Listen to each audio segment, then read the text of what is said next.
لک الحمد یا اللہ الصلاۃ والسلام علیک یا رسول اللہ اما بعد۔ سلسلہ ہے ناظرین کے سوالوں کے جواب دینے کا۔ ناظرین میں سے ایک نے ہمارے کسی ویڈیو کے کمنٹس میں لکھا ہے کہ فاتحہ کرنا کیسا ہے، آپ ضرور بتائیے گا۔ فاتحہ جو دلاتے ہیں لوگ ایصال ثواب کے لیے، بعض اوقات اولیاء کرام کے نام پر، اپنے مرحومین کے نام پر اور بزرگوں کے نام پر، آقا کریم علیہ السلام کے نام پر بھی لوگ فاتحہ الحمدللہ دینے کی سعادتیں حاصل کرتے ہیں۔ آئیے توجہ کے ساتھ سنیے کہ فاتحہ کرنا کیسا ہے، اس کی شرعی حیثیت کیا ہے، علماء نے احادیث پاک کے تعلق سے اس پر کیا باتیں پیش کی ہیں۔ آئیے توجہ کے ساتھ سنیے۔ فاتحہ چاہے تیجا ہو، 10واں ہو، 20واں ہو، 40واں ہو، سالانہ ہو، اس میں مرحوم کو ایصال ثواب پہنچانا رہتا ہے، یہ درست ہے۔ چاہے مرحوم کو ہو، اولیاء کرام کو ہو، انبیاء کرام کو ہو، رسول کریم علیہ السلام کو ہو، یہ ایصال ثواب پہنچانا درست ہے۔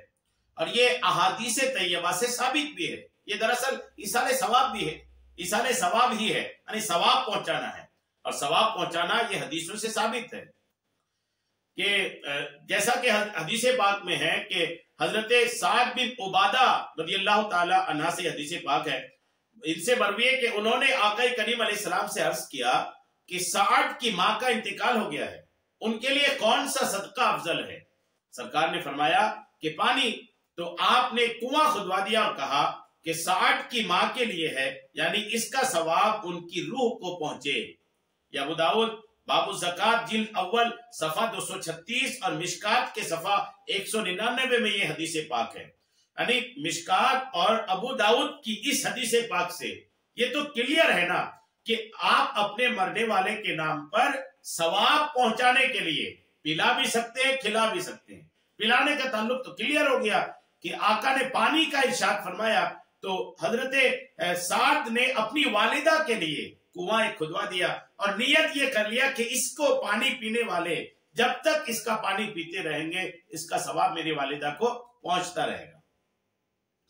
اس حدیث سے ثابت ہو گیا کہ کھانا یا شیرینی وغیرہ سامنے رکھ کر فاتحہ پڑھنا جائز ہے، اس لیے کہ صحابی رسول نے اشارہ قریب کا غلط استعمال کرتے ہوئے فرمایا حاذہ لأم سعد، جس سے معلوم ہوا کہ کنواں ان کے سامنے تھا، یا اشارہ قریب کا لفظ استعمال کیا تھا وہ صحابی رسول نے کہ حاذہ لأم سعد، یعنی کنواں تیار کیا، اور کنواں تیار کرنے کے بعد صحابی رسول نے یہ کہا کہ حاذہ لأم سعد، کہ یہ کنواں ام سعد کے لیے ہے، یعنی کنواں سامنے ہے، اور اس کنویں کے بارے میں ایصال ثواب کر رہے اپنی ماں کے تعلق سے۔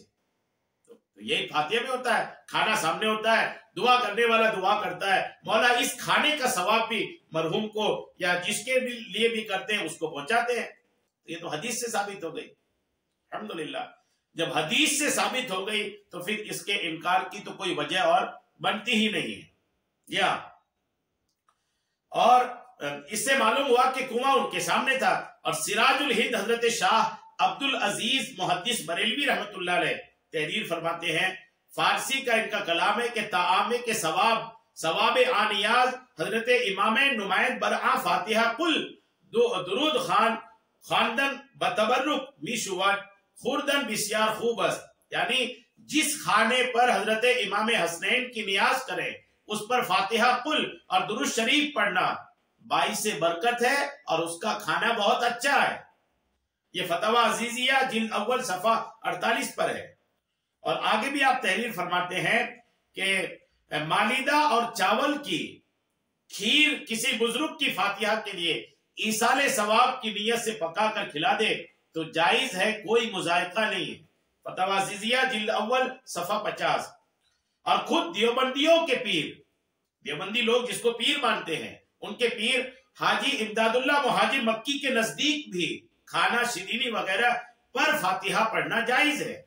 وہ لکھتے ہیں بلکہ اگر کوئی مصفحت باعث تقید حیت قضائیہ ہے تو کچھ حرج نہیں، جیسا کہ مصلیحت نماز میں سورہ خاص معین کرنے کو فقہائے کرام فقہائے محققین نے جائز رکھا ہے۔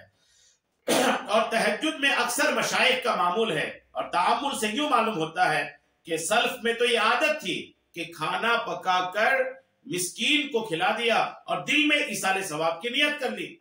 متاخرین نے یہ بیان کر لیا، یہ بنا لیا کہ جیسے نماز میں نیت ہر چند دل سے کافی ہے، مگر موافقت قلب و نسیان کے لیے عوام کو زبان سے کہنا بھی مستحسن ہے۔ اسی طرح اگر زبان سے کہہ لیا جائے کہ یا اللہ اس کھانے کا ثواب فلاں شخص کو پہنچ جائے تو بہتر ہے۔ پھر کسی کو خیال ہوا کہ لفظ اس کا مشار الیہ ہے، اگر راہ پر جو جس چیز کا اشارہ کر رہے ہیں اگر وہ موجود ہو تو زیادہ بہتر ہوگا۔ تو پھر یہ بھی ہو گیا کہ جس پر ایصال ثواب جن چیز کے لیے کر رہے ہیں، وہ چیز جس پر ایصال ثواب کر رہے ہیں، جس کو فاتحہ میں ہے اس کو سامنے رکھیں، کیونکہ دعا یہ کر رہے ہیں نا کہ مولا ہم یہ نیاز یہ تبرکات، تو اب جب یہ کر رہے ہیں تو وہ سامنے بھی رہے، کیا حرج ہے؟ کوئی حرج نہیں ہے۔ بہرحال یہ کہ فیصلہ ہفت مسئلہ صفحہ نمبر 6 میں بھی اس طرح کی باتیں لکھی ہیں۔ بہت ساری کتابوں میں یہ بات لکھی ہے کہ فاتحہ بالکل درست ہے، اس میں کوئی حرج نہیں ہے۔ بعض اوقات لوگ عجیب و غریب قسم کی بات فاتحہ کے تعلق سے کرتے ہیں۔ اگر آپ کو کوئی ایسا شخص ملے جو فاتحہ کے تعلق سے عجیب و غریب باتیں کریں تو آپ ان سے بٹھا کر بڑی محبت سے پوچھیں کہ فاتحہ میں ہوتا کیا ہے، قرآن پاک کی تلاوت کیا ہے، یہ غلط نہیں ہے۔ کچھ کھانا اور وہ کھانا فاتحہ کے بعد مسلمانوں میں تقسیم کر دینا، مسلمان کا پیٹ بھرا، مسلمان کو کھانے کو دیے، یہ بھی ثواب کا کام۔ تو سارا کام ثواب کا ہو رہا ہے، اور پھر اس وجہ سے اس کو فاتحہ کا نام دینے کی وجہ سے آپ اس کو غلط بول دیں۔ سارے کام جب اچھے ہوتے ہیں تو مل کے ایک اچھا ہی ہوتا ہے، بہت سارے اچھے کام مل کے ایک اچھا ہی کام بنتا ہے نا، اچھے مل کے برا تھوڑی بن جائے گا۔ بعض اوقات لوگ سامنے رکھ کر فاتحہ کرنے کے تعلق سے پریشان ہوتے ہیں کہ سامنے رکھ کر پڑھا، تو سامنے رکھ کر پڑھنے کی وجہ سے کیا ہو گیا؟ قرآن نہ پڑھا، کوئی جادو منتر تو نہیں پڑھا، گانا گیت تو نہیں گایا، قرآن پڑھا۔ قرآن پڑھنے کی وجہ سے کھانے میں برکت آئے گی، نہ کہ کھانا خراب ہوگا۔ بہرحال یہ کہ عقل اللہ کریم عطا فرمائے، فاتحہ بالکل جائز ہے، اس میں کوئی حرج نہیں ہے۔ اللہ کریم ہم سب کو عمل کی توفیق عطا فرمائے، آمین، بجاہ النبی الامین صلی اللہ تعالی علیہ وسلم۔